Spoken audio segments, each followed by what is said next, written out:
to begin telling not only the story of the Masjid, through those who have embodied his work and his message, but also through all of you who might be deemed by folks here at Princeton as just ordinary folk.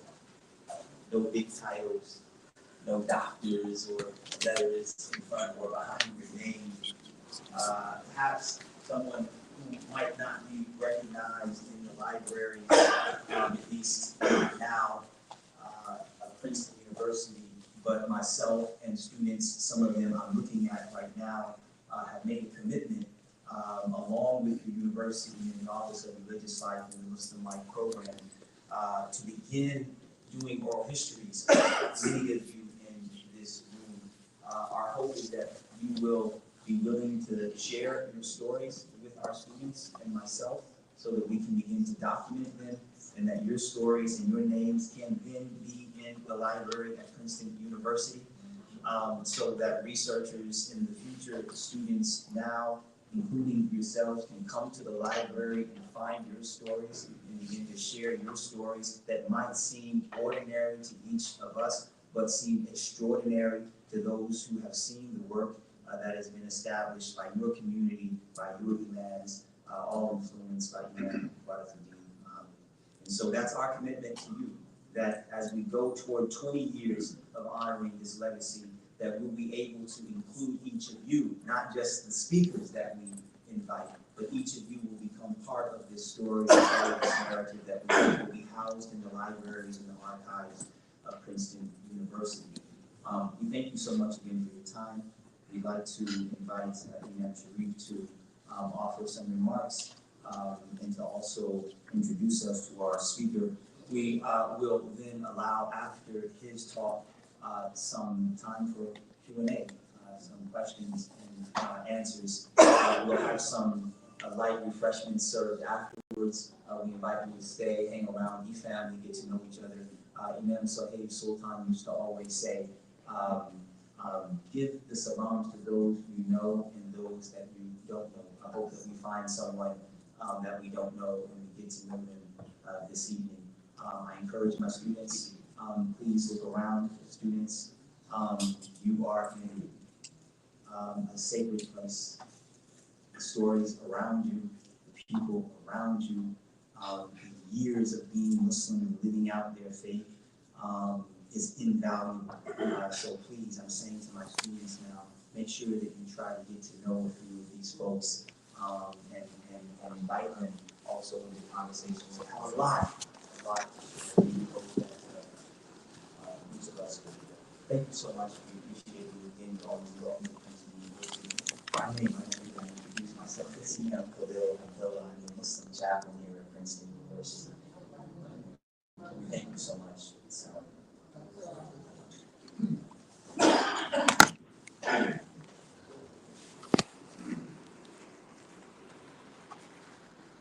Assalamu alaikum wa rahmatullah. Wa alaikum assalam. Alhamdulillah, how y'all doing? أشهد أن لا إله إلا الله وأشهد أن محمدا عبده ورسوله صلى الله عليه وسلم. بسم الله الرحمن الرحيم. Dear brothers and sisters, first of all, we thank Allah much for all of you being here. We're grateful for many of you have been coming to this legacy of Imam W. Deen Mohammed lecture for 15 years, 16 years actually we've been doing it. So we want to first of all thank you for your dedication and thank you for your presence. Now, I just wanted to, I was thinking today that many people might not necessarily understand why it's important for us to have this event. I don't know how many of you, and I'm looking at all of you, and I know most of you are students of Imam W. Deen Mohammed. I think may Allah have mercy upon you. But if you are not familiar with Imam W. Deen Mohammed, may Allah have mercy upon him and grant him the highest level in paradise. If you're not familiar with this man, I would encourage you to do some research. Go beyond Google. You hear what I say? Go beyond Google. Talk to the people that knew him. Talk to the people that sat and listened to him, and talk to the people who loved him. And I believe you will find a human being that has brought more to this country in regard to the religion of Al-Islam than anybody else that I know of, in terms of a clear picture of how Al-Islam is to be understood, how it is to be practiced, how it is to be appreciated, not just by Muslims, but by anyone that is living today, because you have been a beneficiary of this religion, whether you know it or not. Whether you know it or not, the reality is that this religion has contributed.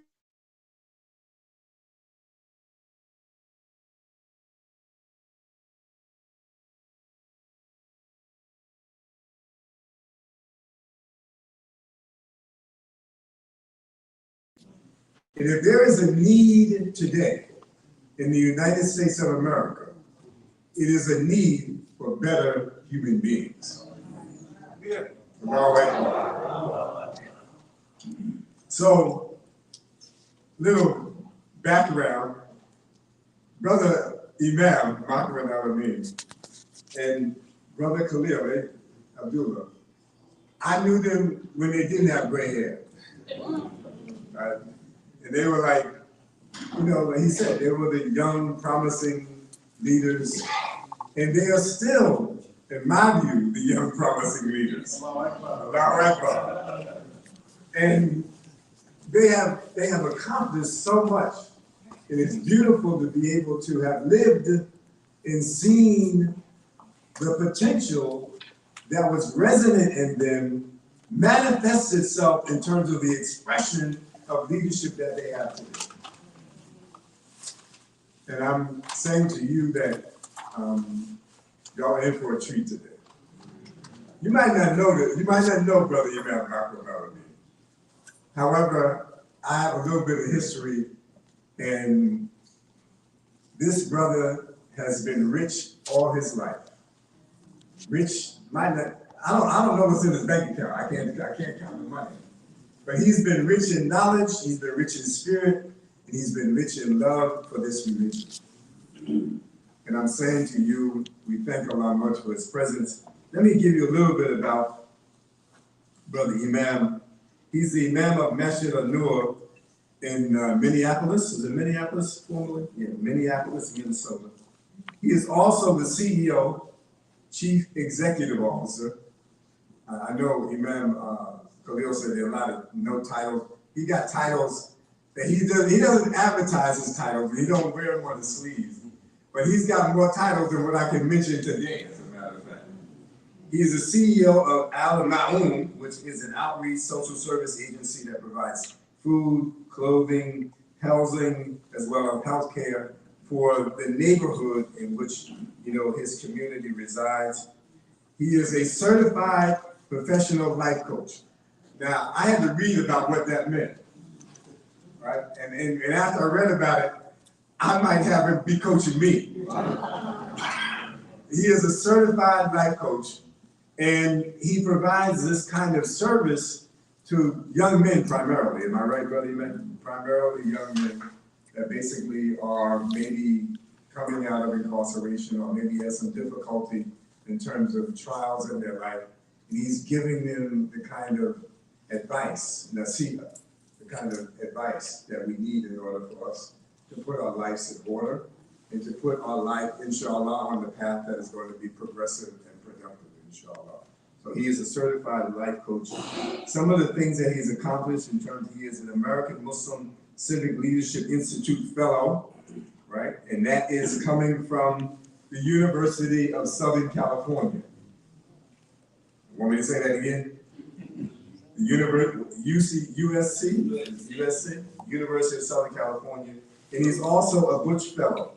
And Bush Fellow meaning that he has been recognized by the foundation. Am I right, Brother Imam? So, and these are just a few of the things that he's accomplished. He's a very, his organization in terms of the Masjid is very diverse, right? And it is a very mixed kind of population of people. And Brother Imam Makram, El-Amin, has been not just an imam, but he is a brother. And as I heard our leader, Imam W, Deen Mohammed, said, you know, he said to me, he said, Brother Imam, you know, brothers should be friends. He said, unfortunately, not all brothers are friends, but they should be friends. And I'm grateful and thankful to Allah subhanahu wa ta'ala that he's not only my brother, he's my friend. And I'm hoping and praying Allah that he will be your friend too. So please join me in welcoming warmly my dear beloved brother and friend, Imam Makram El-Amin. Takbir.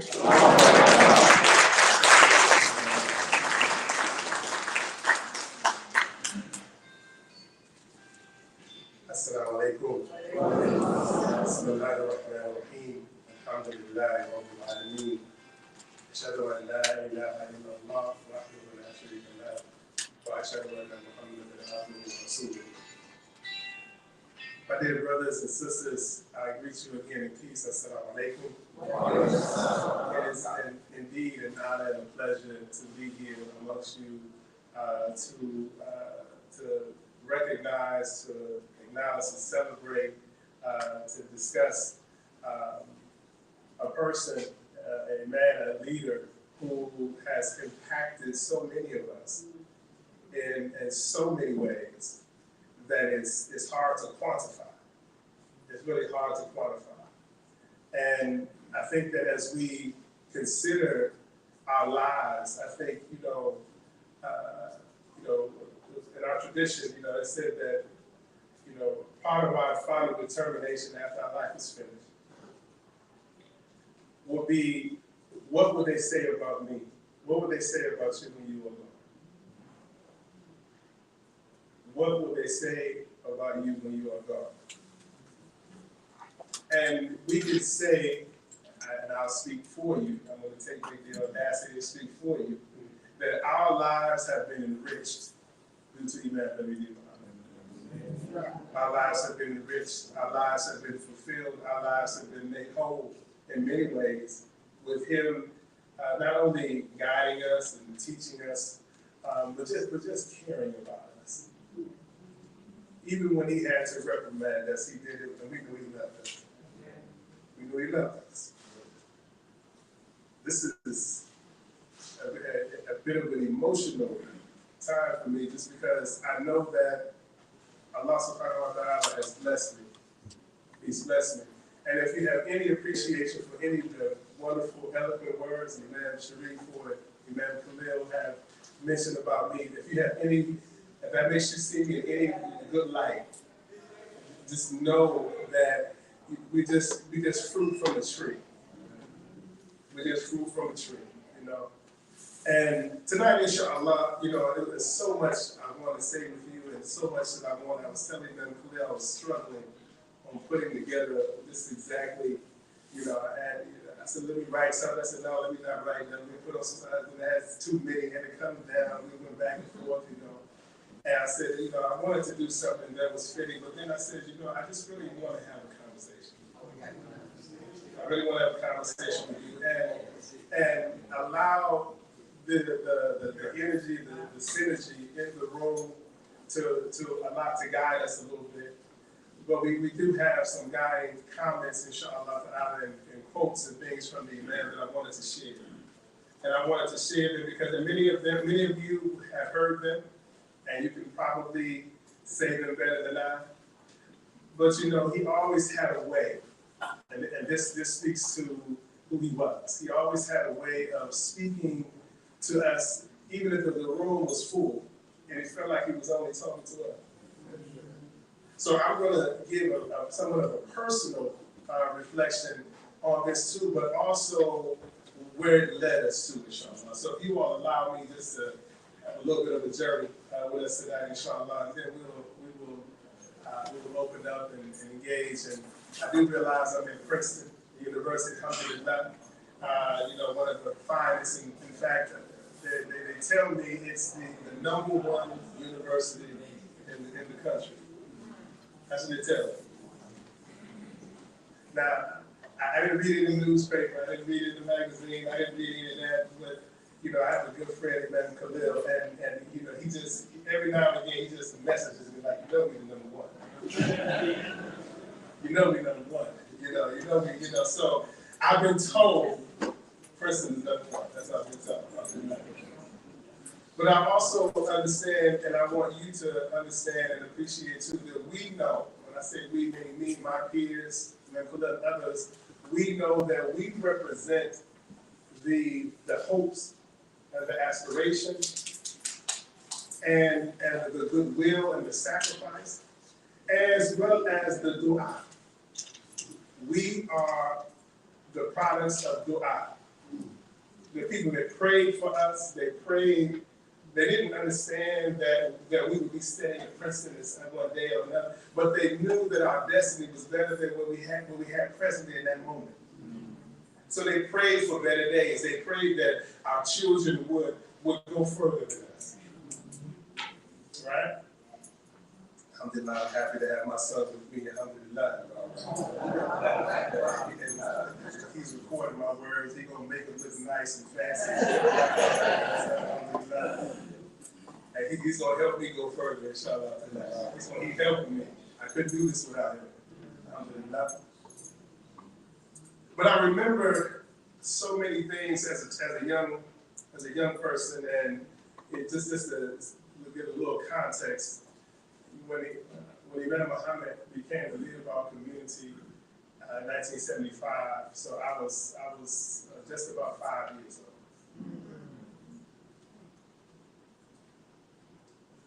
So I so appreciate what Imam Sharice called us the young man. I'm still with that. I'm okay with that. This here is just, it's just stuff. It's just that stuff, But I do still feel young. I feel young in my spirit. I feel young, even though my knees hurt sometimes. I got a little extra, I got to go sleep a little earlier now, things like that. But I still, my spirit is still young. My spirit is still, and likewise, because I'm looking at you all, and your spirit is still young too. And I don't know all of you, but I feel this from you right now. I feel it from you. But I think that it's because we were connected to something that I believe was divinely inspired. I believe it was as the man would say, it was an intervention in our life. Allah subhanahu wa ta'ala intervened in our life and brought us the Quran and brought us Muhammad in our own particular way, in our own special way. A way, by the way, that we don't shy away from. My parents joined the Nation of Islam in 1958. Independently of each other. They joined, and I told you, I was born in 1970. So a dozen or more years before I was born, my parents had already committed themselves. And when you come into this thing, there's only one way in. It's only one way in, and through our through my genetic memory, I've come to love and know and appreciate, and I would hope that I would exemplify something that is pleasing to you all as well. I hope that whatever work we do, we'll share a little bit about our work, inshallah, but understand that what we have manifested in a tangible way was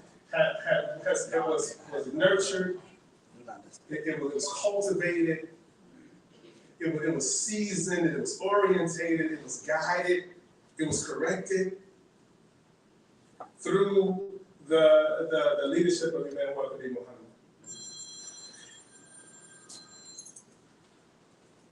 So I wanted to begin with a couple of comments, inshallah, a couple of quotes, and some of which you will know, but I'll also give you my reflection upon them as well, as we go along, inshallah.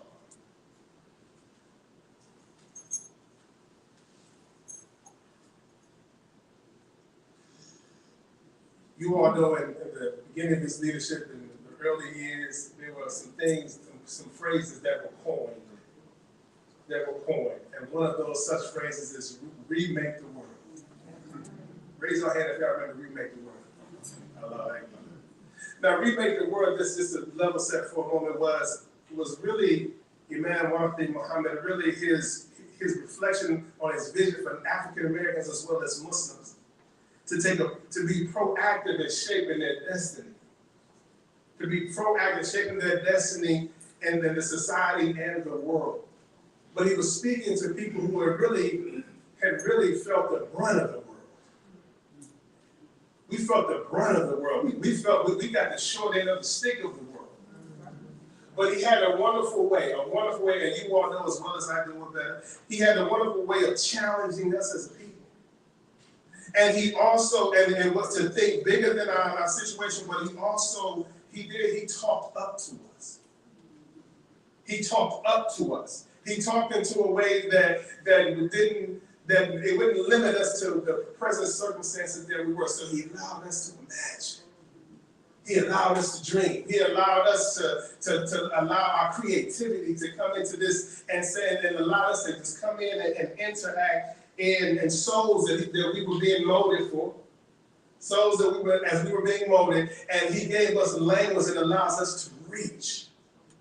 Allows us to reach. You're gonna have an idea of, if you have an image in your mind of a young child who's very hungry, and they're outside and they have let's call it an apple tree in their yard. And the apples, they're full bloom and they're ripe and they're ready to go. They're so delicious, and the child is hungry for that apple. So you have an idea, have an image in your mind of a child who is standing on their tippy toes, and they're reaching for the branch, and it's just out of their reach. It's just out of their reach. The language of Imam, in my view, and how I received this is a very personal reflection. I saw this as a hand taking hold of a branch and bringing it down just a little bit, and allowing my little hand, to grasp that apple and pluck it from that tree. Yeah. So when I talk to you about the effect that it's had upon my life, it's talking about he gave me access to myself. He gave me access to the fruit, the best parts of life. Coming as a Muslim, as a believer in Muhammad sallallahu alaihi wasallam, believing in the Quran as a student, etc. And he framed it in the context because he wanted dignity for me, but also he wanted to energize me as well as others to think of ourselves in a bigger, wider context, so that our works can be bigger. So that our life can be, but I said our works can be also bigger.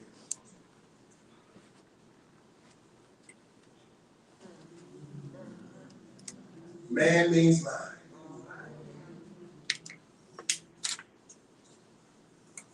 You know, again, at this time, I was a young child.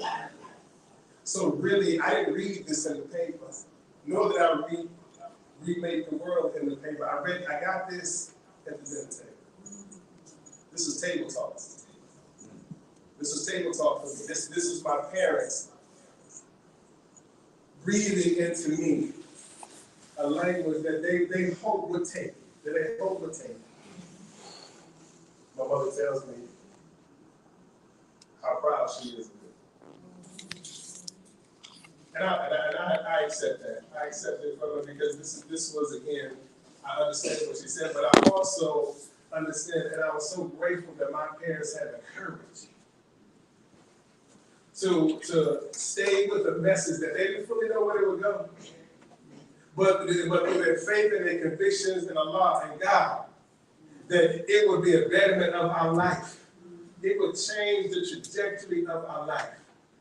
So the time that man means mind was coming into my life, into my ethos, into my paradigm, into my thinking, this is the time, about the time when my father, who was a minister in the nation of Islam, this is about the time when Imam Mohammed appointed my father and sent him to Minneapolis, where we are now. He sent us from Chicago to Minneapolis. So when I say it changed the trajectory of my life, it literally changed the trajectory of my life. And I remember my father, he said to me one time, he was trying to explain to me, because I was with all my cousins, all my family, everyone was in Chicago. I didn't want to be, I didn't want to go. In fact, as I recall, I feel kind of a fit, you know, I feel like he had to, you know, he had to get with me a little bit, you know. But in his counsel, he said to me, he said, I know you don't understand this. I know you don't understand all of this. I don't expect you to. But he said to me, he said, this is going to be good for us. He said, this is going to be good for us. So when I say I appreciate my parents, I appreciate their courage. A lot of times, you know, it was, when Muhammad sallallahu alayhi wa sallam was made the hijrah to Medina, you know, when we think about what the ask was to leave all that you know. In some cases, your family ties, your business ties, your salary, your reputation. You know, some geographical areas, depending on how you all are from, you know, the rural areas, so you got roots there. You got roots there, so people know you. So you got a certain social capital there that other people won't have. Well, the same was true then, but in that moment, the ask was, leave all that you know and go somewhere that you don't know out of faith that it will be better. So we made our own hijrah of sorts from Chicago to Minneapolis. But in this message, the undergird of this message, in Islam, Imam will say, quote, in Islam, we focus on the development of the mind, not just the body. Allah created us thinking beings to contemplate and to reflect. This is the true essence of man, or and hence human, to be the mind. To be the mind. So here's a young child that I'm being nurtured. I mean, you have to think. You have to think. He said, I would be frustrated. My father would come back, he would say, just think about it. Think your way through the issue. Think through the problem. And we were seasoned by this, about thinking ourselves out of bad situations into a bad situation.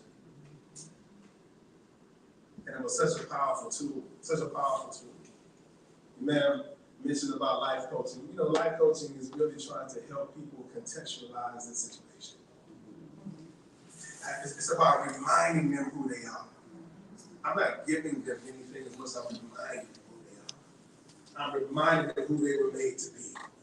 I'm reminding them who their destiny is, right? And this comes for me from a sacred tradition that we got from the experience in our community of the man talking up to us. Just speaking up to us, making us reach, making us experience, making us imagine, and making us do it with boldness and conviction. So he said, man means mind.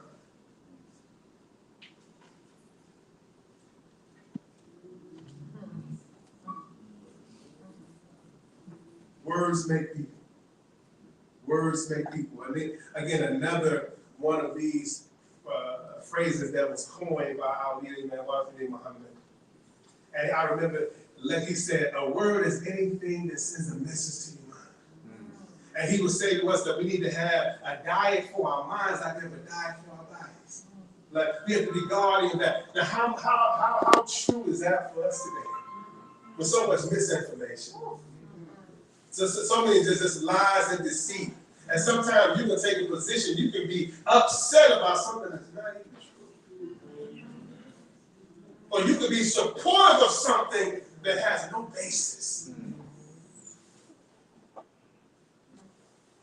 But he also talked about the power of words and the power of language and how it shapes us, how it builds our mindsets. It becomes the foundation of our thought process. And through this language, through our engagement, our tutorials that we would get from the Imam, he helped us to have a better sense of self. A better sense of self. And he taught us to use better language. He taught us to prefer better language.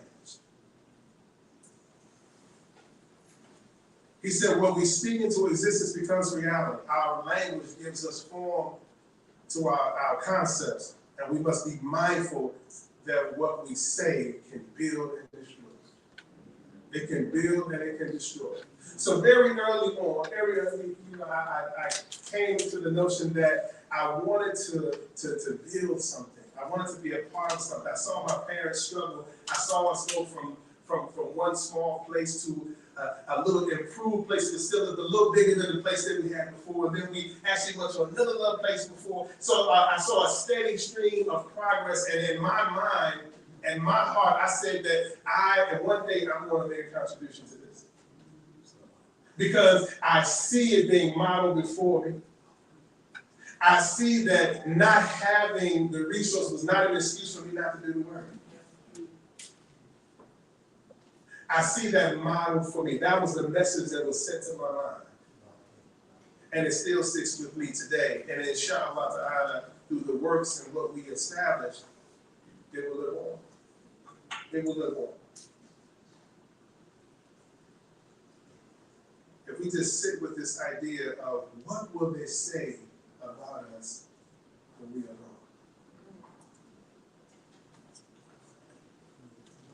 I want you to just contemplate this message. Contemplate this question. This is something that believers should think about often. What will they say? 100 years from now, when they look back at this institution and what it has done and what it has meant, what will they say? When they look back at the community, the man, Deen Mohammed, what will they say? What will they say? We have the ability right now to shape what is said 100 years from now. If we would just accept the challenge. If we would just do that.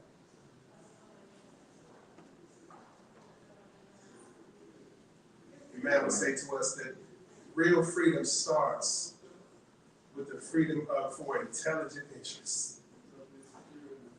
Not for the ignorant interest. Freedom should elevate us, lead us to a betterment of the human life and our surroundings. This is what freedom looks like. So you know if you're free, if your circumstances elevate. Because that's the telltale. You can say you're free, you can think you're free, but if my situation is not improving, if I'm not improving or adding value to the situation, then I'm not as free as I think. I'm not as free as I think. So really this idea, again, he's talking us up. And we're considering in our minds that if I truly want to be free, then I have to accept responsibility. So a Muslim must understand that they have to take responsibility not only for themselves first, but for their families, for their community, for their neighborhoods, for the businesses, for what they produce. We have to take responsibility. And the more we take responsibility, the freer we are. So this is not a situation that I am professing to you how free I am. Those who know, we just look and see how much responsibility there is. And then we know how free we are.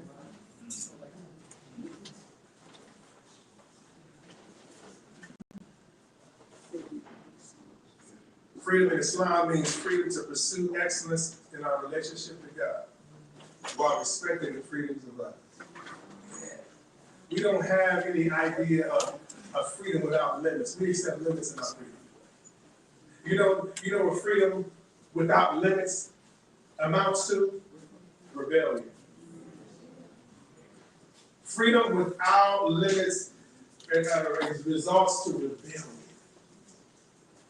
So I accept no limits on my freedom. I do what I want when I want. A message that the world is very popular giving to us. We accept to have a limited freedom to improve our relationship to God. Imam said to us at one point in time, he said to us, and he said there was a group of imams and he was speaking to us and having a training session. Alhamdulillah, this sister later said, Assalamu alaikum. No problem, no problem. Alhamdulillah. Thank you. Thank Allah for you getting here safely. Alhamdulillah.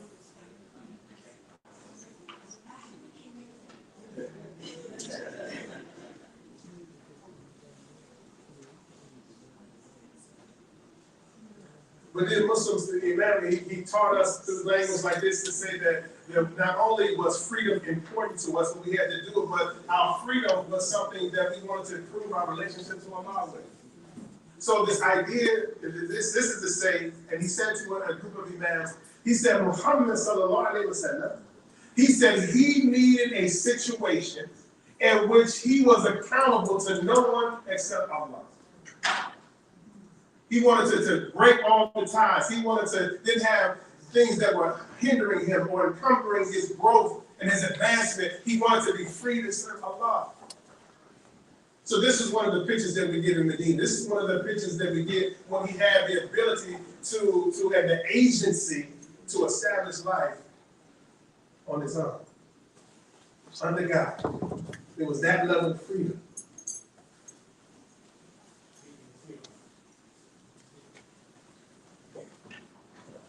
Freedom as a divine right. Many times we will hear the Imam quote the preamble to the Constitution. We hold these truths to be self-evident. That all men are created equal, right? Endowed by their Creator with certain inalienable rights. And he would emphasize that inalienable means they can't be taken away. They were given by God and they cannot be taken away. And he said this is so compatible with our tradition that we don't see any room, no need to even change it. We can take that language. The God he put in, we are inheritors of excellence, and Allah subhanahu wa ta'ala put that to us. So everything that we touch, everything that we influence, everything that we come into contact with, we should be motivated to make it more excellent. So it doesn't matter to me if you're a business person, entrepreneur. Doesn't matter if you are educated. Doesn't matter if you're a carpenter. It doesn't matter if you're a content creator. It doesn't matter if you are a producer of movies. It doesn't matter if you are a lecturer, a teacher at a prestigious institution like we're in right now. Whatever you are endeavoring to do, according to Muhammad sallallahu alaihi wasallam, you strive to perfect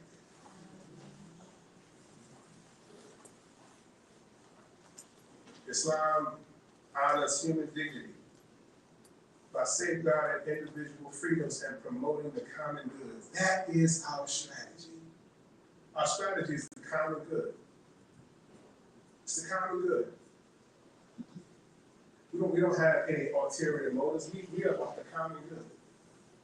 We're about connecting with good people.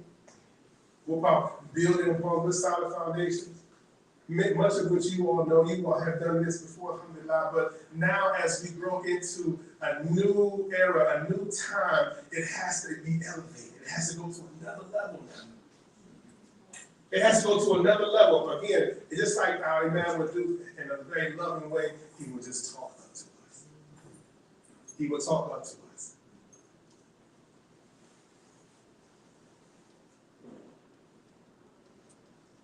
He said, as Muslims, our freedom is intertwined with our responsibility to our communities and our nation. And we have a responsibility to communities and to our nation.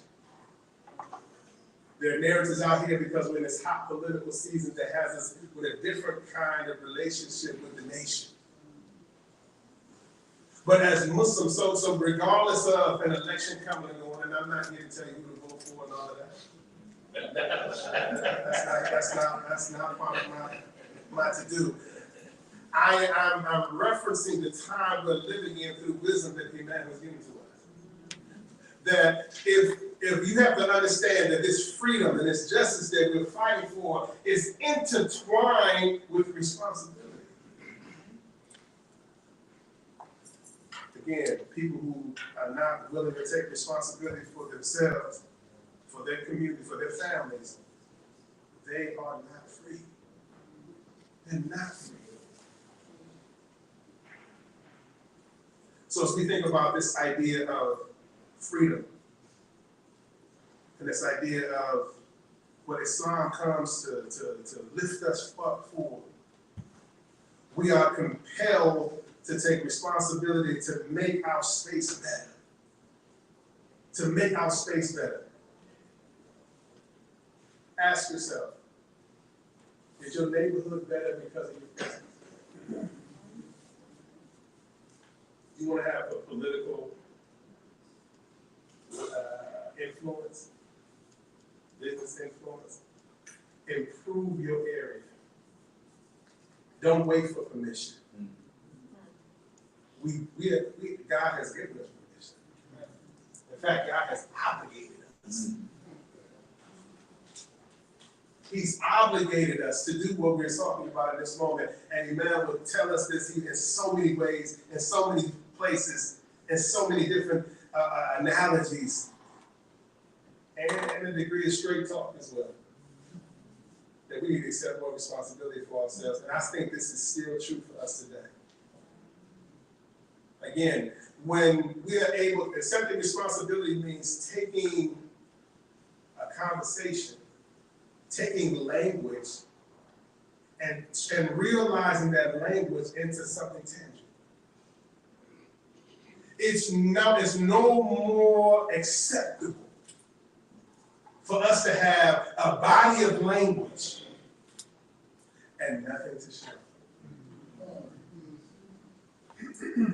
That is unacceptable. It's unacceptable.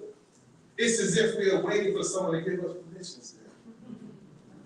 Like, okay, it's okay now. Go build that housing. Go establish that institution. Go advance your education. Go get that high. Go do those things. It's that we're waiting on permission when Allah subhanahu wa ta'ala has already obligated us to do it. Beautiful verse in the Quran about righteousness. But I took the liberty of presenting this, kind of breaking it into 3 parts. So bear with me, inshallah. Allah says in the Quran, righteousness is not turning your faces toward the east or the west. Rather, righteousness are those who believe in Allah, the last day, the angels, the books, and the prophets, who give in charity out of their cherished wealth to relatives, to orphans, to the poor, to the needy, to the traveler, to the beggars, and for the freeing of captives, and who establish prayer, pay alms, tax, and keep their pledges that they make. And keep the pledges that they make. And who are patient in times of suffering and adversity, and in the heat of the battle. It says, it is they who are the true in faith, the solid who the true. You know, this language here, they are true in faith and they are mindful of Allah. When it says true in faith, it comes from language that means sadaqah. It means it is those who have, sadaqah has the means, it means to be true, it means but it also means to be, you know, sometimes when you're doing official business, you need to provide an original copy of your birth certificate. You ever had that happen before? So a photocopy would not do. You had to give them the one that had the seal on it. Sadaqah means those who are sealed and certified. Because why? Because they've done all of the prerequisites. They've done all the prerequisites. And again, this is Allah subhanahu wa ta'ala telling us, this is what righteousness looks like. It don't look like us staying to ourselves or only worried about our concerns or playing small because out of fear or not wanting to upset someone else. They don't say playing small doesn't do anything but keep you small. He categorizes what righteousness is. And this is what Imam was telling us. We want to be a righteous community. We want to be a community of upright people. But this is what uprightness looks like. This is what it looks like. So if we look at this in terms of parts, we say this is those who believe, those who do, and those who are. It's faith, it's doing, and it's being. Yes, faith, doing, and being. So dear Muslims, my dear brothers and sisters who I love that we're spending some time together, you're allowing me to reflect on our leader and our teacher. I'm encouraging us, I'm inviting us to be those people. Let's be those people.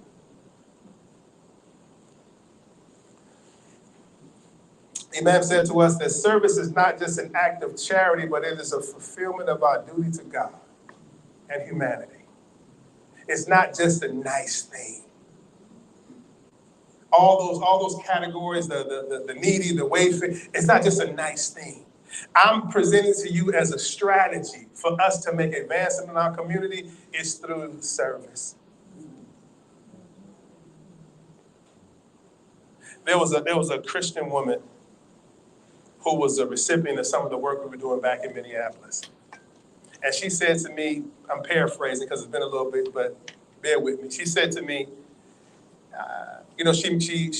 she was thanking me just so intensely and so intensely because she was a recipient of a food program that we were administering. She was just so, I'm thanking you. I mean, she thanked me so much that it made me feel uncomfortable. That's how much she was thanking me. I want you to understand, okay? And what she didn't know was that it was the fact that she was present and was in need allowed me to fulfill my duty to God. So really I had to say, I thank you. I had to tell her I thank you. Yes. And she went on and she said, I don't know what all you Muslims believe. And she said it just like that too. I don't know what all you Muslims believe. But when my family was hungry, you all made sure we had food. She said, when my son came home from prison, you all took him in and trained him up and got him working. Now he made more money legally than he ever made before. That's what she said. She said, I don't know what y'all all believe, but I know what y'all do. I know the impact that you all have in this community. And she said, if there's ever anything I can do for you. So we want the community to avail themselves to serve them. Serve them in a way so that, as it's been said before many times, they said, I would rather see a sermon than hear a sermon any day. I'd rather see one. Show me. Show me that you believe with so much conviction as you say you do. Show me. There's nothing more powerful than that. There's nothing more powerful than that. Those who are committed to that can put mayors in the office, can change the city council. The aldermen, when they run it, they got to come see you. I kid you not. I'm telling you what's happening. I'm telling you what's happening. Yes. Inshallah, the next vice president, he was at Masjid An-Nur, had spaghetti dinner for iftar. Yeah.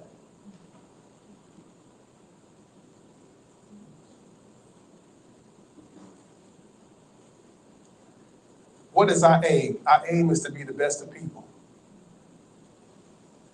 Raise your hand if you want to be an average Muslim. Raise your hand if you want to be an average father. If you want to be an average mother. If you want to be an average anything, if that's your aim in life, just raise your hand. See, none of us in good conscience want to raise our hand. But like my teacher would tell me, she said to me, I turned in some homework. And admittedly, that homework was trash. And back then, you know, she used to take out the red marker, right? So when she called me up, she said, "Oh, Mr. El-Amin, I need to see you. Class is over. I'm trying to get out of class because I knew it wasn't no good situation." And she said, "Mr. El-Amin," when she called my last name, I knew it was a situation. So she said, "I need to see you." So she brought me to the front of the class and she sat down and she had the paper that I had turned in, and it looked like the paper was bleeding. It had so much red on that paper. And she said to me, she asked me a simple question, and a question that by extension I'm asking you. She slid the paper to me across the desk and she said, "Is this the best that you can do?"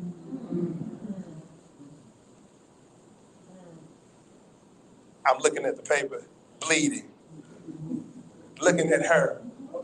She says, and then she further said, "If you're telling me this is the best you can do, I'll accept it." So I'm in a dilemma. I know good and well that wasn't my best. But she also created a space for me to save face.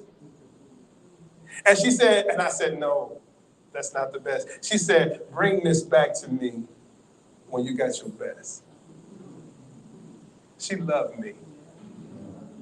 She passed very recently, and I loved her too. Miss Cotman, may Allah be pleased with her efforts, inshallah, and grant her paradise. Yeah, she loved me. She cared about me, so she held me accountable.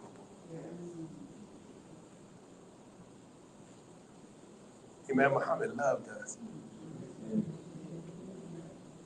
He loved us. And you know, sometimes he would have to take us to task.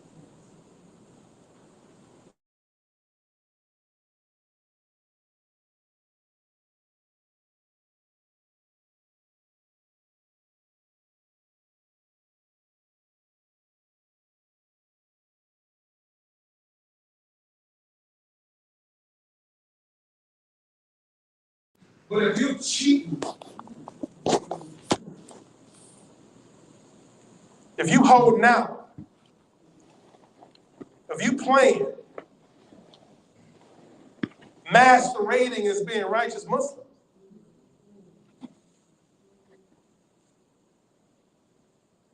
is that the best we can do? Is this the best we can do? See, sometimes we just got to look ourselves in the face, look in the mirror, and just ask self, is this the best you can do?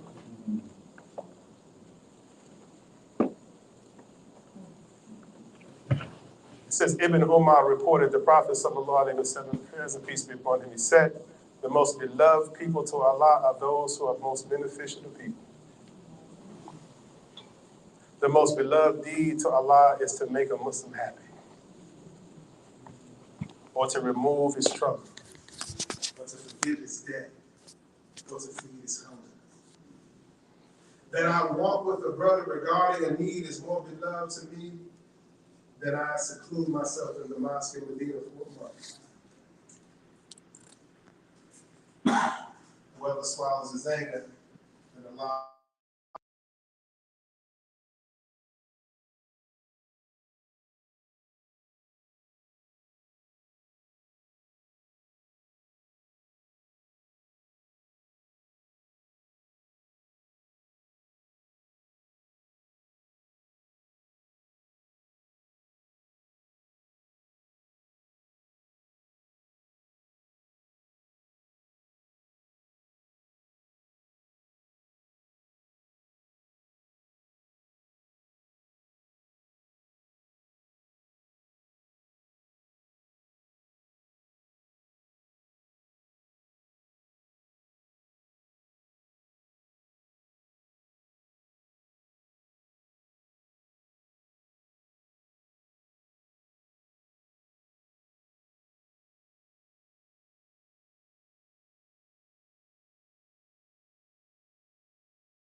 clean? Who should have extra?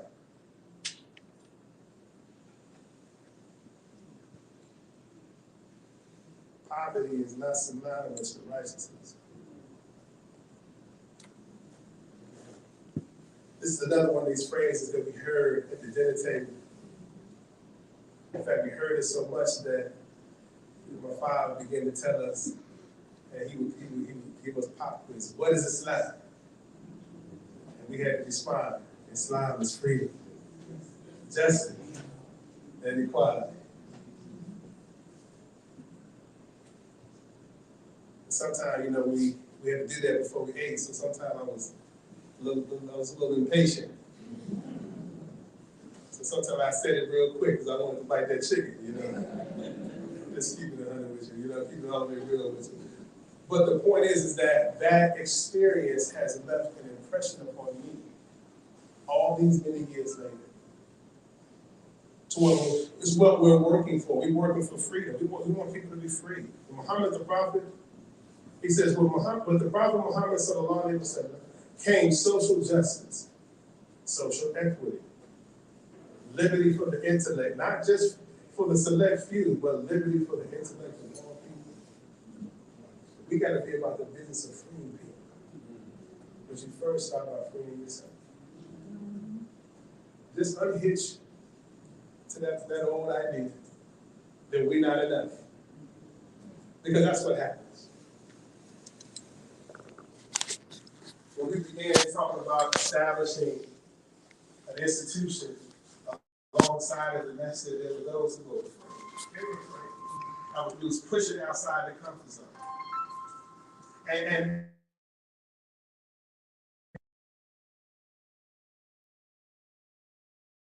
we hadn't done this before, but it was really, I come to find out it was really a doubt of were we enough? Did we deserve it? Did we deserve this lofty aspiration when all the time the Imam was talking us up? All the time he was expanding, he was pushing us. He's pushing us to be more, all the time. So now sometimes the inactivity, they just contemplating, are we really enough? Are we really enough?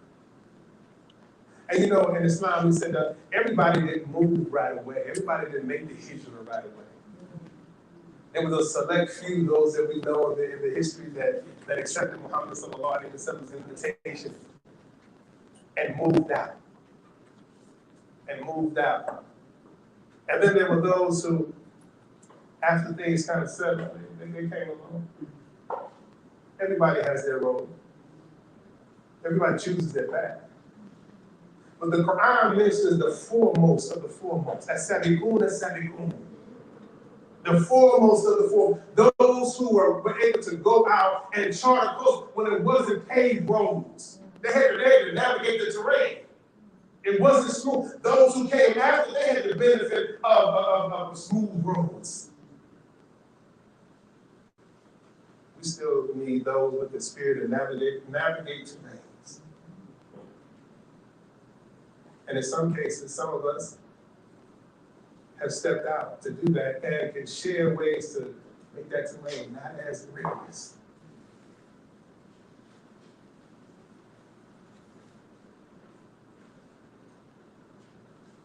The building of institutions and leaving a legacy. Imam Muhammad said to us, we must build institutions that reflect our Islamic values and not just American materialistic goals. The Muslim community should be at the forefront of creating good.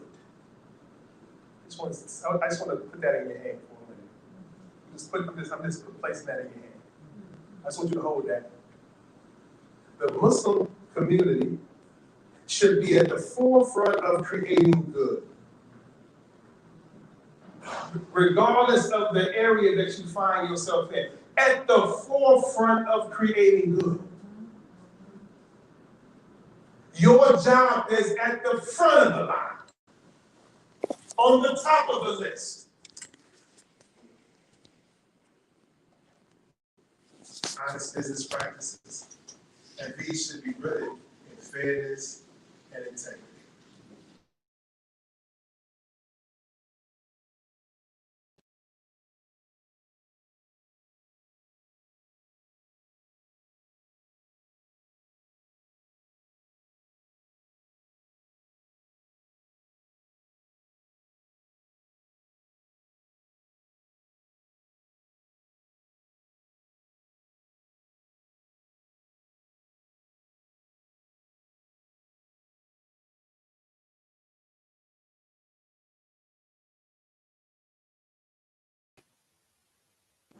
Y'all remember that?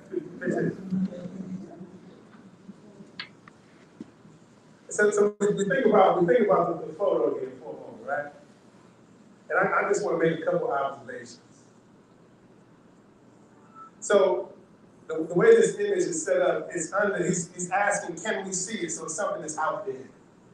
Again, always talking up to us. Always talking up to us. But the establishment is under La ilaha illallah Muhammadan Rasulullah. So we are under the creed of Islam. So that's the header. But then you see the hands of our brothers. Brothers who had been, perhaps many hadn't even left the inner city that they lived in. He said that many of our people don't go too far out of our own radius. But the Imam gave us an image of people reaching across the globe. He said, you gotta be global citizens now. Global citizens. I just talked to my sister yesterday, alhamdulillah, she's in China. I kid you not, doing business. Trying to make a way. And I said, well, we talked, she said, this is what mom and daddy wanted for her. And by extension, she said, and we know what mom and daddy got it from too. It was not to be fearful, but to be bold and courageous. And reach across the world, reach across the globe. Right? This is what this looks like. And then we see the farming for self, we see trucking companies, we're producing our own, we see establishments, we see businesses, we see institutions. Again, he said, we need institutions. Nothing is more important in my life right now, personally, nothing is more important than the establishment of institutions. I want something to live on after I die. I want something to live on after I die.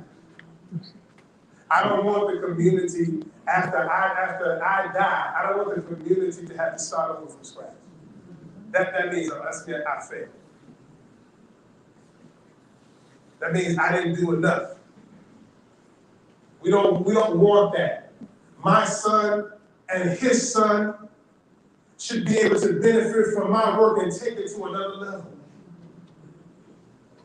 Imam Muhammad said to us, he said, civilized societies.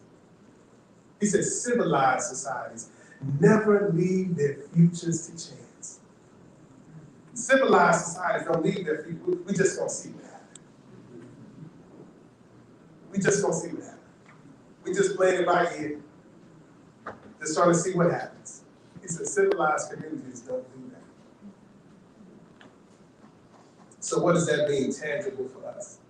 So all of what we presented to you so far, and I'm wrapping up, I see what all of what we say has really primed us for the tangible manifestation of our work in Minneapolis that I wanted to share with you.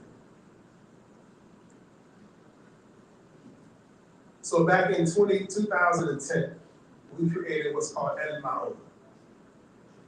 El-Amin, as you know from the 107th chapter of the Quran, translates loosely as the neighborly needs. Neighborly needs. And we debated, just a little side note, we debated, well, maybe we should call it neighborly needs. I said, no, we will call it El-Amin. Because every time they say, what is that? We get a chance to tell them about who we are. And you know what they did? They asked us, what is that? And we got a chance to tell them who we are. But now, more than tell them, now we can show them. But I want to show you this just what we committed to as a vision. To become a leader, a leading service provider, and thought leader on issues surrounding poverty and oppression in the Twin Cities metropolitan communities beyond. We want to be the leader. We're starting out, we're young, we're small, but we have a vision to be the leader. Why? Because Imam always taught this out. Our mission is to alleviate poverty and oppression within Black and communities of color in North Minneapolis, our city, our space, and surrounding areas through direct service and advocacy. And our hashtag is, and we put on all of our gear and everything else, is living our faith out loud. So what are you trying to do? What are you aiming at? We want to live our faith out loud. We want you to experience a Muslim. Not just know one. I want you to experience Islam. Not just know the Muslims up the street. That's not enough. So our work is in 6 primary areas. Food service. And when I mentioned to you about strategy for sustainability, this is what I'm speaking of right now. So we have, Halal Meals on Wheels. We serve 158 seniors every single week. It's an operation, 7 meals a day, it's an operation. Summer food feeding children out of school, after school programming, etc. We have second chance housing. We have 30 beds of transitional housing. And we support individuals, men and women, coming back from institutions, whether it's corrections, whether it's having suffered from substance abuse disorders, experiencing long-term homelessness. Part of what the Imam says is that Islam comes to remove misery from society. So this is just assuming the position. We're just assuming the position. Employment services. Teach work readiness. People have been out of the workforce for a long time. We help get them back in the workforce. Training with licensing, certifications, whether it's CDL or IT or boilers license or food service, whatever it may be. But we're helping people get family sustainable wages. Family sustainable wages.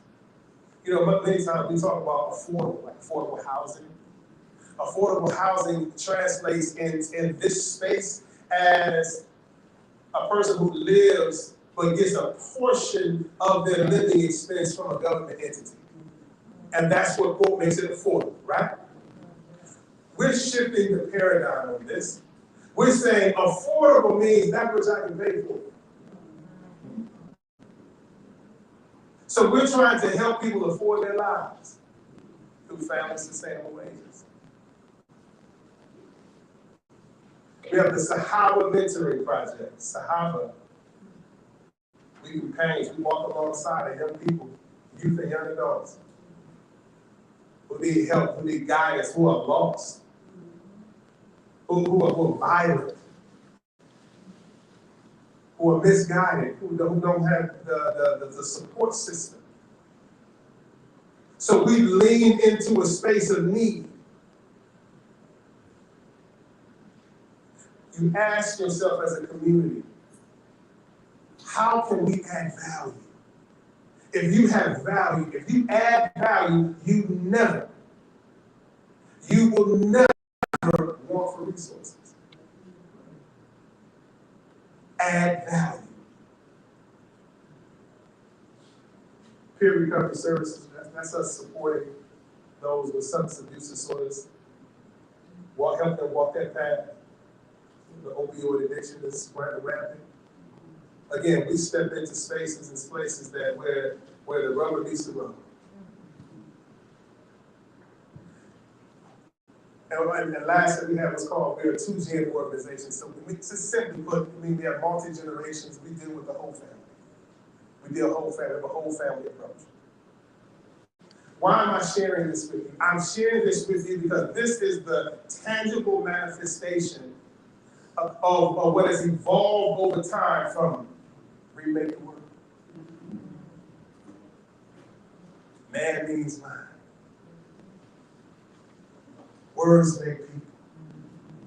This is the evolution of this. This is what it looks like on this side. It was thoughts. It was thought leadership in that side. It's tangible on this side. So if you appreciate anything that you see here, then you should appreciate Imam W, Deen Mohammed even more.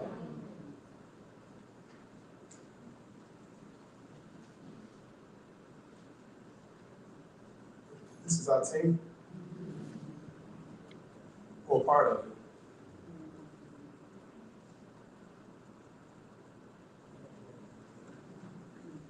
We have 32 individuals that touch our work every week. Full-time, part-time, contractors, interns. This is our team. This is the everyday endeavor. This is a full-time, everyday endeavor. I bring this to you, my dear brothers and sisters, inshallah ta'ala, because as I mentioned to you before, Imam Khalil and I and our peer group, we represent the dua of our family, of our parents' generation. When I talk to my mother, and she says to me, and we sit and we talk about this, and she's on our board, by the way. And she talks to us, and she said, you know, this is what we prayed for. You know, this was the vision that we had. We didn't know how it would come together, but we prayed that it would come together. And she said, I'm so grateful. And this breaks me. She said, I'm so grateful that I got a chance to see it in my lifetime.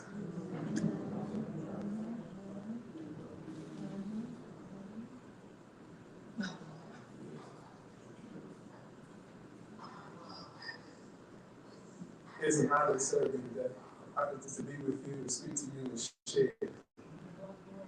And I pray to Allah subhanahu wa ta'ala that for whatever you perceive this to be, know that we're in this together. That we are a community. And I said to you that Sharif, and I would say it to him publicly, whatever we have, we will share.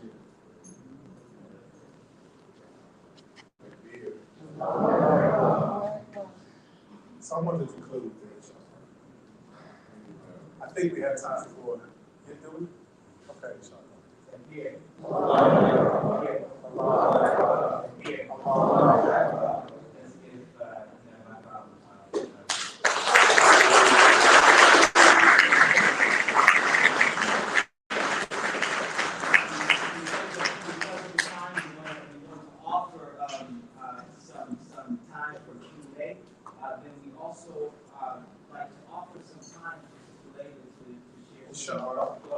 You all know the date today. It's October 30th. It's October 30th.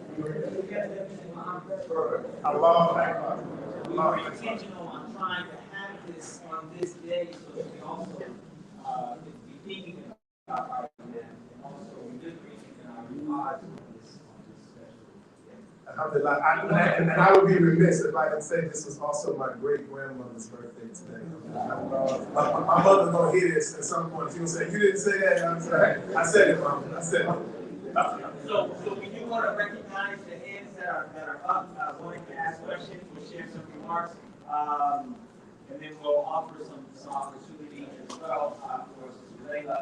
And we have a little bit of finger food and some vodka and this is sweets for all of us to take as we go on the bus and get in our cars and head back home. We want to be mindful of the time. I know that many of us have a train back to work in other places and change their places. So we want to be mindful of that. Yes. Thank you so much.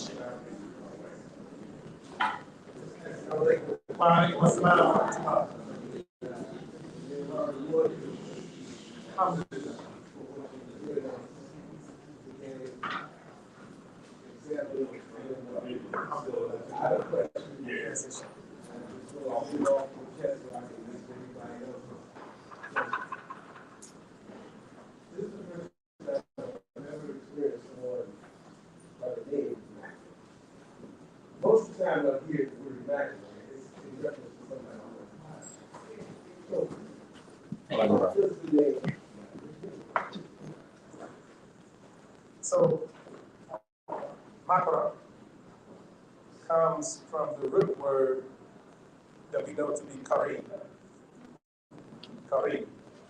So, linguistically, it would be, the one who is generous or noble, honorable. So that's the base meaning of it.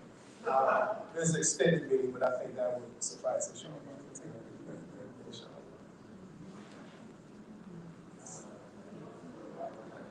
Any other thoughts, comments, questions? Any of my students have thoughts, reflections?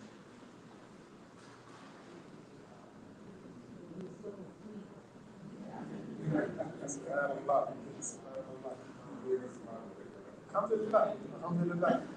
We hope, you all made it drive up, inshallah, we made it worth our while, inshallah. But also, I want you to register that we're speaking from a place of love. We're speaking of a place of just wanting to see us advance. And sometimes we have to just see models, and sometimes we have to just step out. Sometimes we just got to just step out, A lot of things went wrong. We made a whole lot of mistakes. But Allah subhanahu wa ta'ala is so merciful that He covers even our missteps. He covers our missteps. I know we made it because we went through them, but half of them I don't even remember because the lessons are so good on the other side. Alhamdulillah. I just want to thank you for so ultimately sharing with us how the man does what Allah says in terms of what we should follow. And that is our appeal, our intelligence, or traditionalism. I think you so eloquently touched upon that this evening in terms of the presentation about the word. Alhamdulillah. Praises for Allah. Yes. But I just want to thank you also. I was just sitting in my heart was smiling. Live through all that. And it just really touched my heart to me, and especially because I've been mourning Okefeji from the Yes, I do. Yes, I know. Yes. And brother from Yes. Association Brothers here. Alhamdulillah. And it just inspired me because I've been working with Dr. Lee and some of the other people from the committee that put us on back in 2004. And I'm about to embark on that. We've got to get some more money to open the building at school in Queens. And this is just an inspiration, to go forward. Alhamdulillah. I think, first of all things is possible with Allah. All things are possible. I think that, we're obligated to bring our best minds together and to do what others do and to replicate and scale. So we should be able to communicate with each other, the trials and tribulations that we have, but also deliver what has worked in terms of the best practice, inshallah. And I think that this is what we owe each other. I'm not doing you a favor. I owe you this. So inshallah ta'ala, we will talk more, inshallah ta'ala, but there's a pathway. But let me say, and sometimes it doesn't come in the form that we are thinking. So just be open. If you open, then there's nothing that we can't do. There's nothing we can't do. Wa alaikum assalam.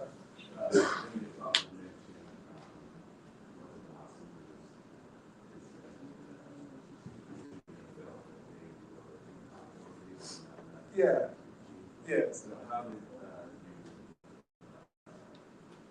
conquer that and work that Yeah, so there's a movie, it's called A Few Good Men. You ever hear that? All you need is a few good people. That's all you need, is a few good people, resourceful people, knowledgeable people, people who understand the mission, and people who can follow leadership. If we're able to do that, then we can put together a plan and execute on it. And what happened, how we solved the issue is that, sometimes you have to leave people where they are, but those few people have to step out. And just like the time of the hijrah of the Prophet sallallahu alaihi wasallam, when they started getting traction and the community started to coalesce and things began to grow and they started to see the benefits of that, you couldn't keep them from coming. So that's what is happening. That's what is happening. And whether they came first, that's between them and Allah. But we're too busy in the work. But our religion does say in the Quran, correct me if I'm wrong, he said, but for those who came out of faith, who stepped out first, he said, you owe a greater obligation to them. Right? For those who moved when it was nothing tangible. Right? Those are special people. But they're in the room today. I sense them. I sense them.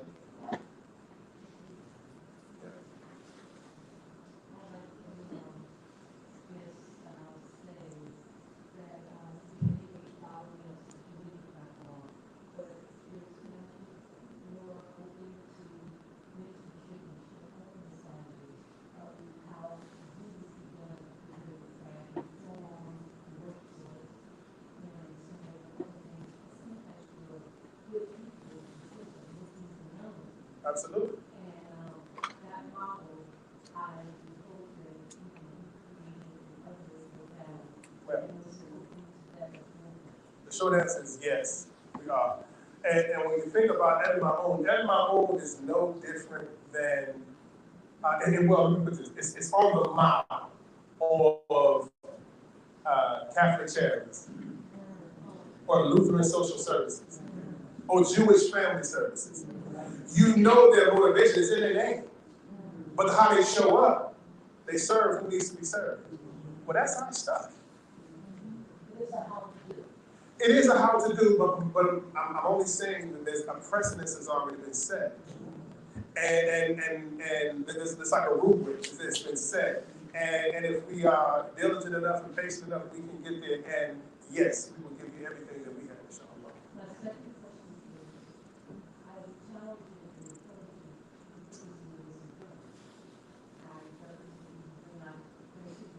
Yes, yes, absolutely.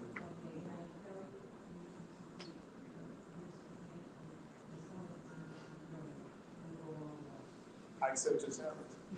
I accept your challenge. So part of our positionality here at Princeton is that we have resources. We are encouraging people big. So when Makram and myself and the region, Safi Rod, and so many of our friends that we're in conversation with that are doing amazing, similar work. Yep. There's opportunities for us to bring that to this space as well, provide our hands region from there. Yes, there are others of us. We're not just a lone ranger. We're not that. I'm talking from our community, making contributions in major ways. You may not readily know them off the top, but I'm telling you that we have a working group that do these things in various cities across the country, right? So that's there. Let me just say one more thing, inshallah, and then we'll give time for our sisters, inshallah. There was a and it's not the beginning of a joke, right? So there was a Christian leader at El-Amin. And I think they were traveling, maybe on an airplane. And the Imam was saying to the Catholic leader, and he said, you all experienced lots of discrimination in this country, historically. And he said, yes, we did. He said, what was your strategy? What did you do? What was your strategy? So he said, in short, he said they wouldn't allow our children to go to the school. Kept our children out of school. So we created our own schools. He said they wouldn't allow us to get health care at the hospital. So we established our own hospital, St. this and St. that. Right? They said we couldn't get our needs met, our family's needs met, so we established cafeterias. He said we couldn't get a fair shake under the law. He said now the majority in the Supreme Court are Catholics. They made themselves inseparable from the American ethos. You can't even think about America without thinking about them. A precedent has already been set. It's already been set. It's not even like what we're going to do. It's not what to do. We have the will to do. It's not what to do. It's will to do. And an organized plan draws resources. So it's not even about the money. It's not even about the money. I just want to leave you with that, inshallah.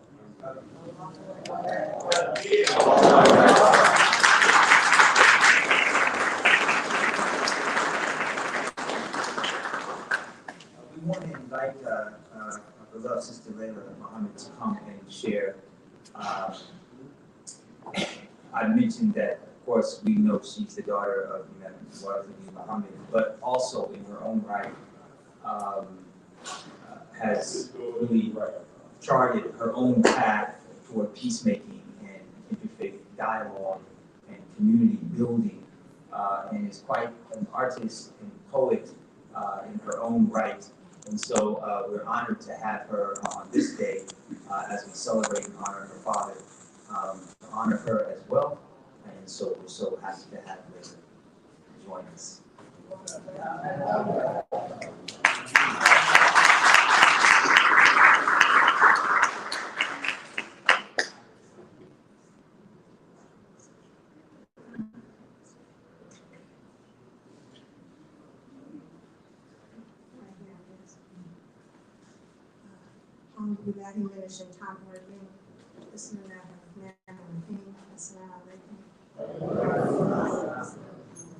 I seek refuge with Allah from the rejected enemy. With Allah's name, the merciful benefactor, the merciful redeemer. And I'm usually loud, right? I gotta get it together.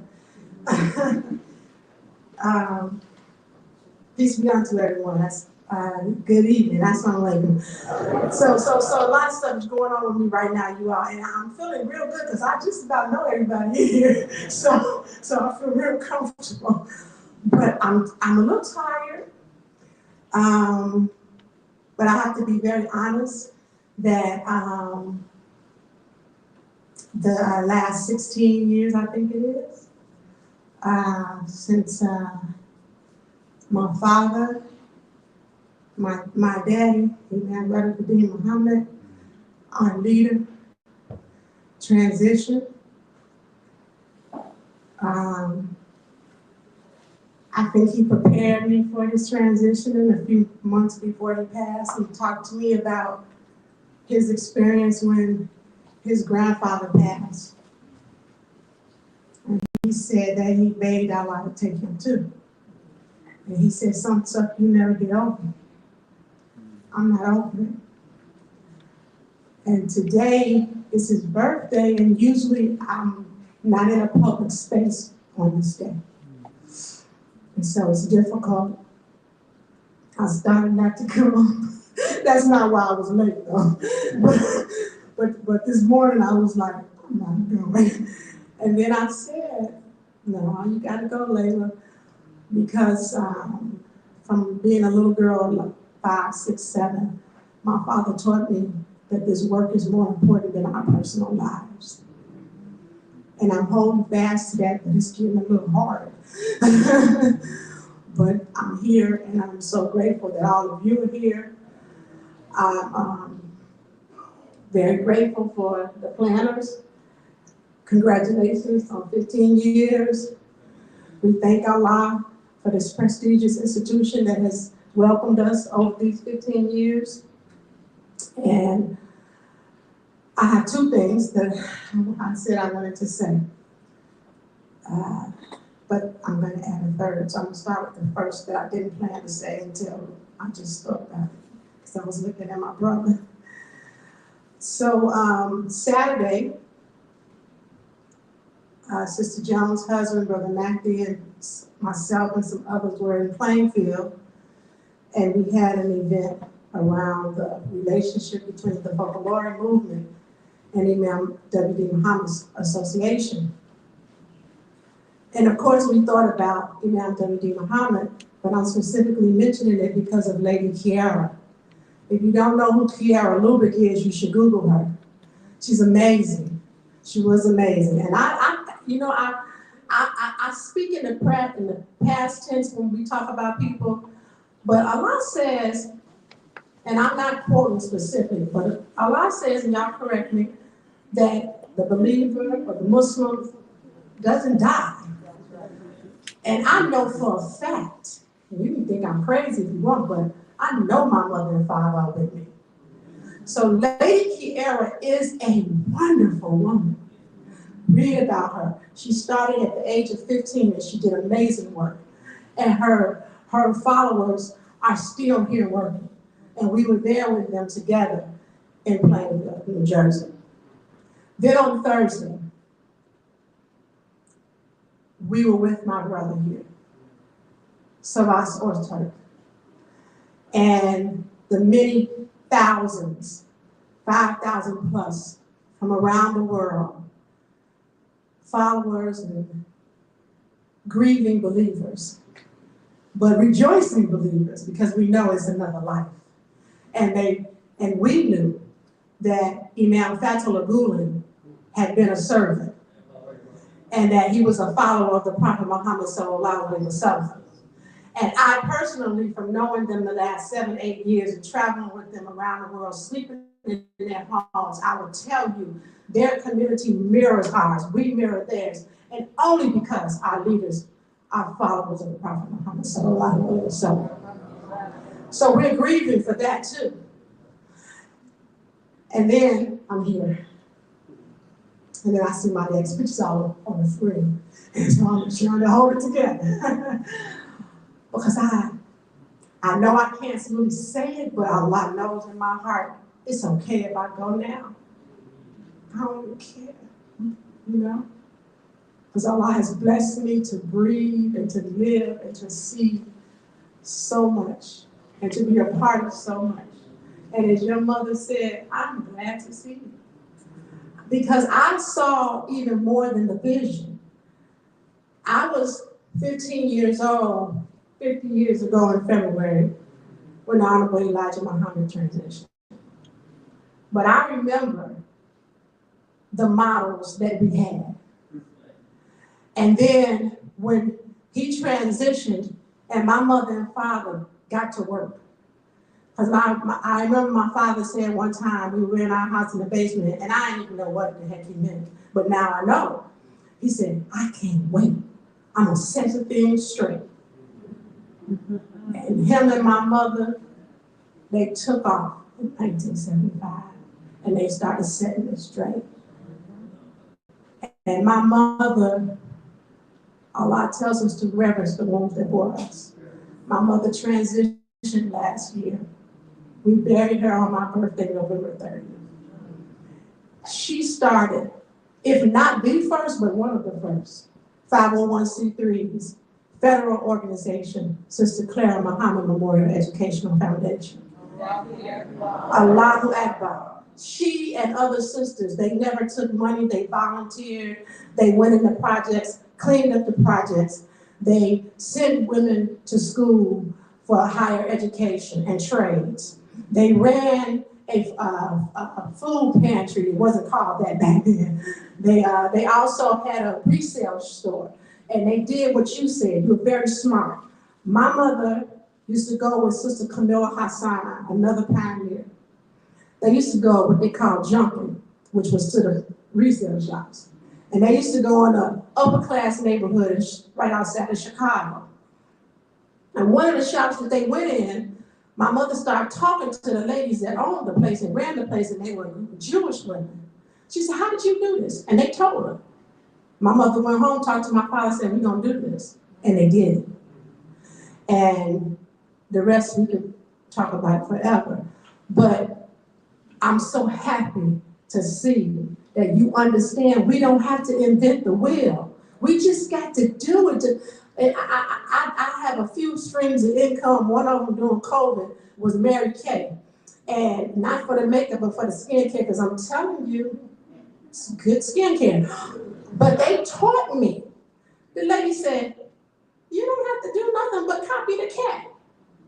And it's the truth. Why are we wrecking our brain on how to do this? Islam came to enhance, to correct, to seal, but Allah never said the Christians and the Jews didn't get something right. So we just have to just do it, right? So that wasn't what I was gonna say. However, these are the two things. One, that we come from a light, and the light is Allah, the Nur.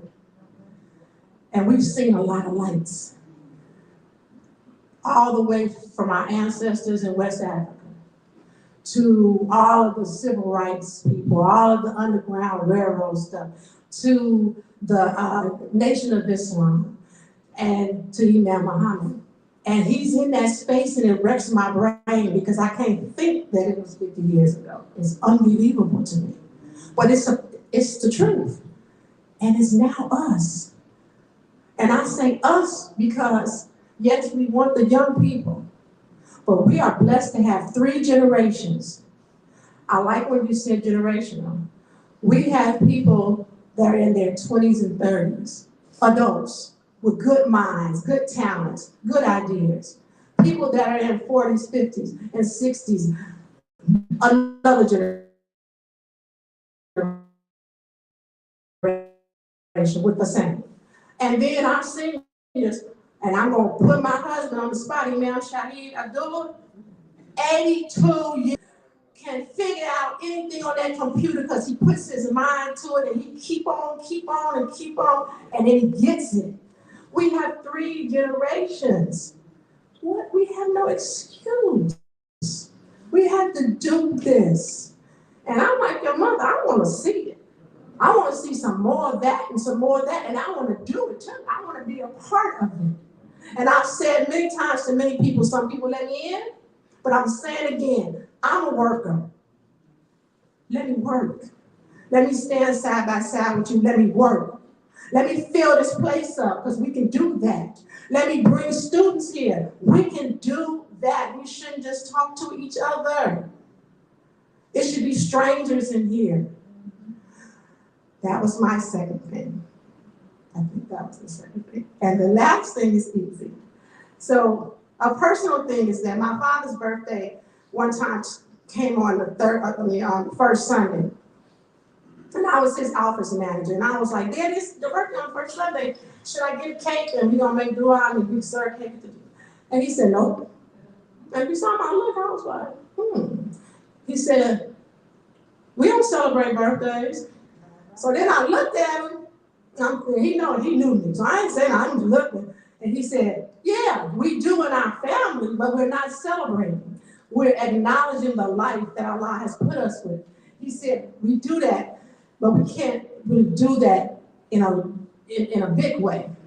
So it lucked out because all of y'all seem to be my family up here. But I chose to do what our family does. And one of the things that one family member set into practice and never stopped, and that was my mother. On her birthday, she gave gifts. And on my father, what he did, he liked to eat, So we were gonna get some food. And he liked movies, we may go to the movies. I would cook him some eggplant parmesan or something like that, something he liked. But we bought gifts. I couldn't bring gifts to everybody in the really gift way. However, I could do this. My grandfather, my father's father, Deen Mohammed, and many people here know this, started a tradition at janazas to give away peppermints. And the peppermints were given so that you would eat it and remember the sweetness of that song. So I have peppermints in this box. And this is a gift to everybody in here. And I'm gonna pass this box around. But I also believe in continuing the light and not taking away from the past, but adding to it. And buying in and making it your own. So I have some kisses. Some chocolate kisses, because Layla loves chocolate. And I know a whole lot of y'all love chocolate. And also because I just like the idea that I can give a kiss. I can give a kiss to anybody. And so take a kiss, take a peppermint, inshallah. And yes, you can just pass it around actually. And with that, I'm going to say the most important thing, and that is my father, my leader, my friend, my mentor, my teacher, and the most affectionate man I ever have known in my life. The man that my mother introduced me to, and I thank her. I ask that we pray for him and all of those that I've named other than him that have transitioned, and all of your immediate families, and anybody that we can think of that has transitioned, and ask Allah subhanahu wa ta'ala to make their time in the grave easy, give them light and space and rest, and oh Allah, please let them be accepted and welcomed into the paradise and live among the righteous. An-Nur. And to those of us that are alive here, I would like to say, don't be uncomfortable with sadness, but don't be uncomfortable with joy. And let's live and appreciate the fact that we have life and that we woke up today, and that inshallah we're going to go to sleep as Muslims and wake up tomorrow as Muslims, and that we're going to be able to have another opportunity to do the work to serve Allah. Thank you all so very much. Assalamu alaikum.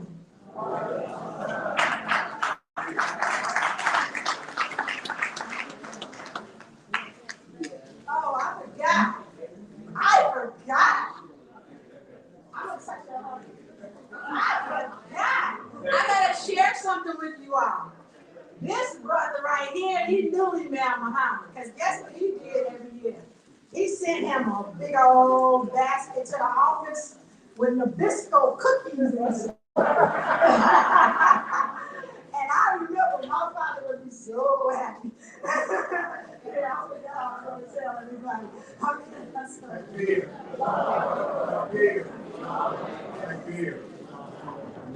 With that, assalamu alaikum wa rahmatullah.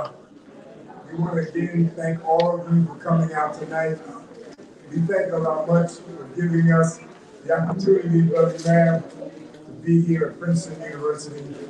I know this is 15, but we're looking for 1,500, inshallah. So we're looking for the future, and we hope and we pray that all of you will have a safe journey home. We want to also thank the staff, all of the support, all of the members of the Masjid being working so hard to bring us together. And let's make sure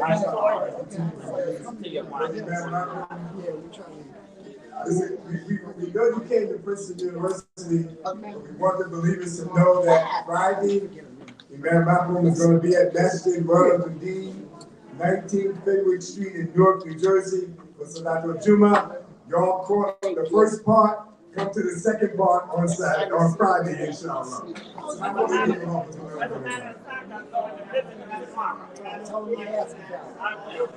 We was supposed to, because we wanted to do something. Oh, okay.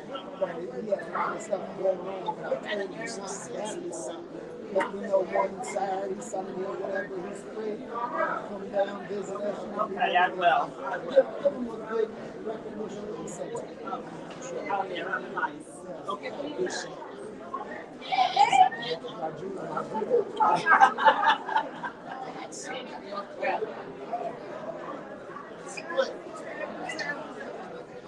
Not yet, but I hope Thank you so much. I wanted to speak to you. I have to make sure I speak. Good.